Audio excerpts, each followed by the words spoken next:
Асхана әлеміне қош келдіңіз, қадірлі көрермен. Бүгін мен сіздермен тағы да қайта көріскеніме өте қуаныштымын. Бүгінгі кештеріңіз жылы болсын, дастархандарыңыз берекелі болсын. Мен де сол немерелерімді қуантайын деп, дастарханның берекесін келтірейін деп, бір оп-оңай қазақы үйлерде қазақтардың дастарханда жиі болып тұратын тағамдардың бірін дайындайын деп отырмын. Қазір қарасам, ауылдық жерлерде енді дастарханда бәрін қолдан жасайды ғой, ауылдық жерде. Осындай кішкентай ғана төрт бұрышты қамырдың арасына салған салмамен түрлі дәмді ас дайындайды екен. Дастарханның көркін беретін, дастарханның берекесін беретін. Мен де соны дайындап көрейінші деп, бүгін үйде соны дайындадым. Міне дайын болған күйінде мынандай, осындай. Енді ауылдағылар төрт бұрышты қылып түйетін болса, мен үш бұрышты қылдым осындай. Арасына салған салмасы да ерекше болады менікі. Асқабақ пен картоп қосылған. Міне, қазір осыны дайындауға кірісемін. Менімен бірге болыңыздар видеоның аяғына дейін. Ұнаса лайк басып пікір қалдыруды ұмытпаңыздар. Бастаймын ендеше. Бүгін бізге керек заттар міне 550 грамм ұн, 100-110-120 мл айран. Осынша айран қалған екен, соққанша қалды. Сонша істей салайын деп жатырмын. Және 100-120 граммдай су. Бөлме температурасындағы су. Мына жерде 3-4 ас қасық сұйық май. Және жарты шай қасық ас содасы. Және мына жерде 1 шай қасық тұз. Қазір осы заттардан қамыр илейтін боламыз.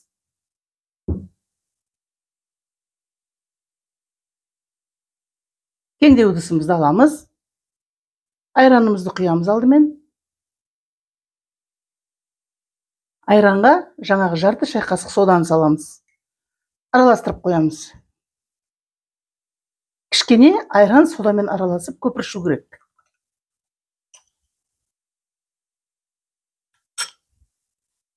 Бір минуттай күтеміз. Міне айранымыз көпіршіді. Енді суды құямыз.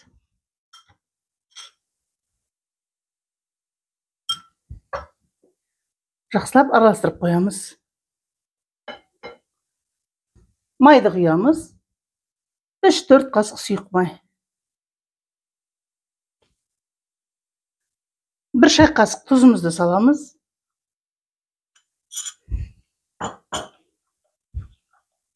Және жайлап ұнымызды сала бастаймыз.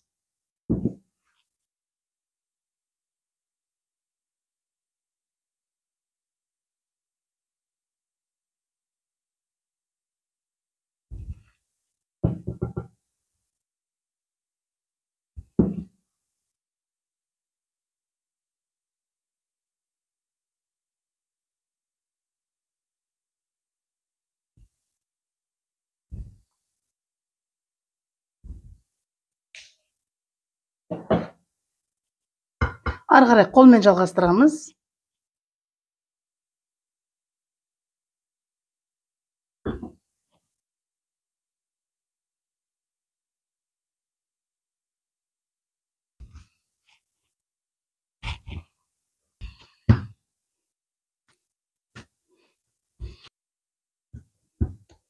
Енді ыдысына салып, бір 15-20 минут тынықтырамыз.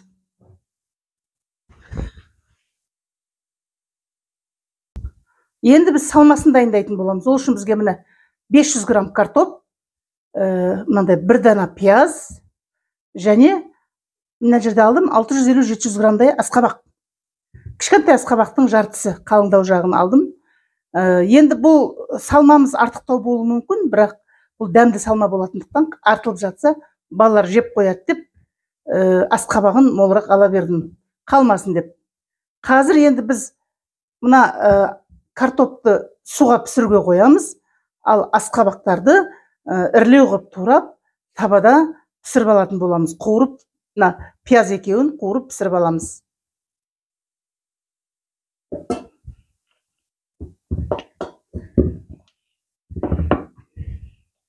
Ірілеуін екіге бөліп саламын.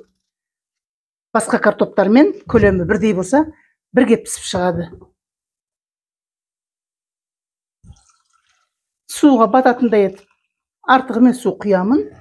мұздай су және картоп пісетін суға 1 шай қасық толтырмай тұз сала саламын.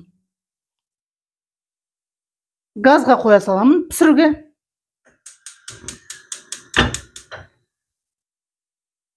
Енді мына асқабаққа кірісеміз. Ол үшін алдымен пиязды турап аламыз. Қатты ұсақтамай, осылай орташа мөлшерде тура жібереміз пиязды.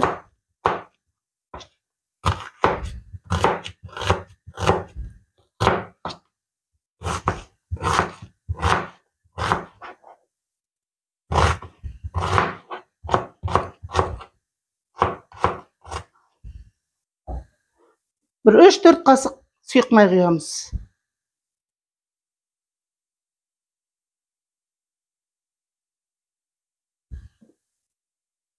Төрт қасық. Май қыздау дегенде мына пиязымызды салып жібереміз. Пиязымыз қуырылып атқанда асқабақты тураймыз.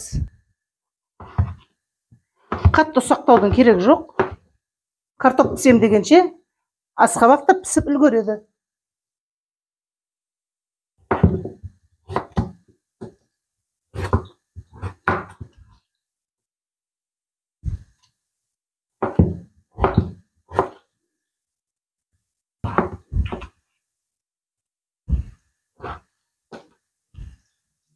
Міне асқабақты да турап алдық.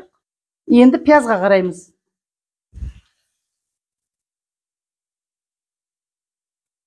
Міне пиязымызды жақсылап сарғайып қуырыла бастады.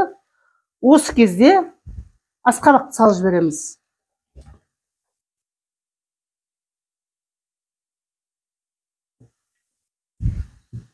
Және асқабақтың үстіне 1 шай қасық тұзымызды саламыз. Араластырып қоямыз.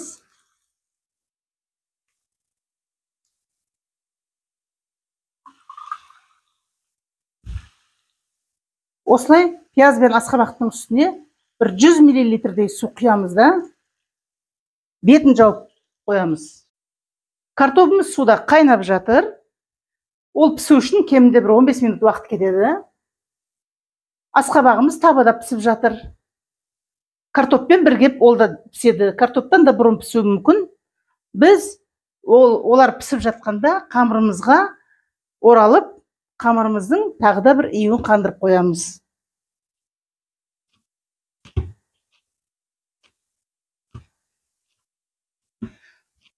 Міне, енді қайтадан ыдысына салып, бетін жаба тұрамыз. Картоп пен асқабақ дайын болғанша.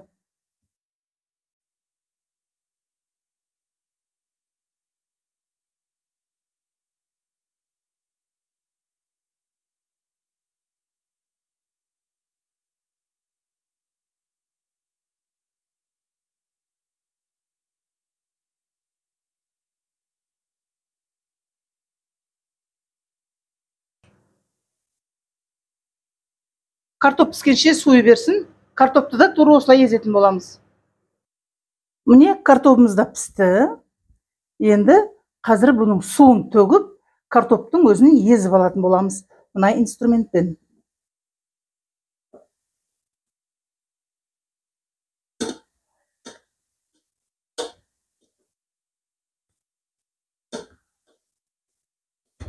Езіп алған асқабақтың үстіне қосамыз.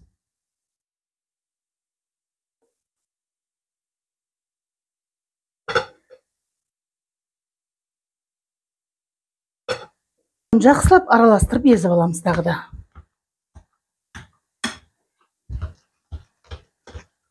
Міне салмамыз дайын болды. Енді салқын жерге суытуға қоямыз.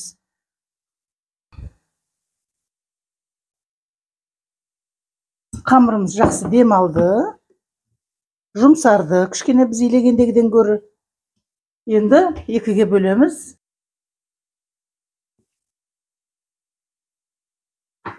Әрқайсысын домалақтап аламыз.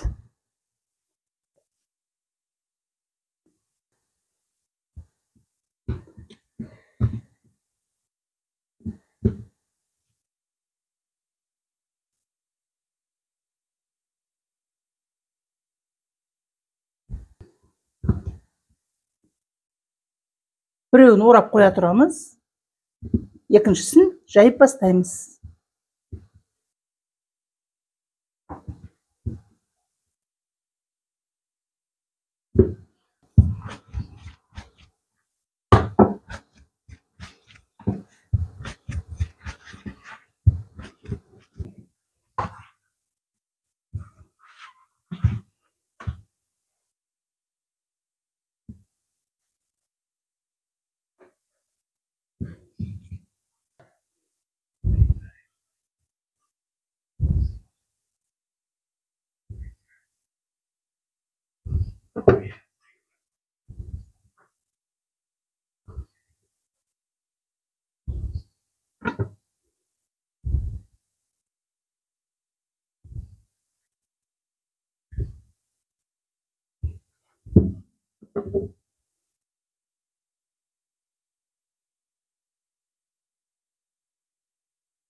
Енді салмамызды саламыз. Бір қасықтан.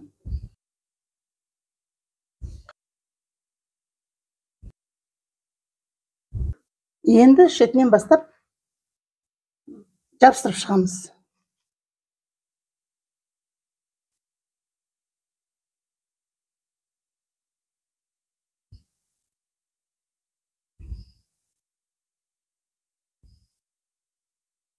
Егер қамырыңыз жабыспайды, ашылып кетуі мүмкін десеңіз, онда сулап жіберуге болады.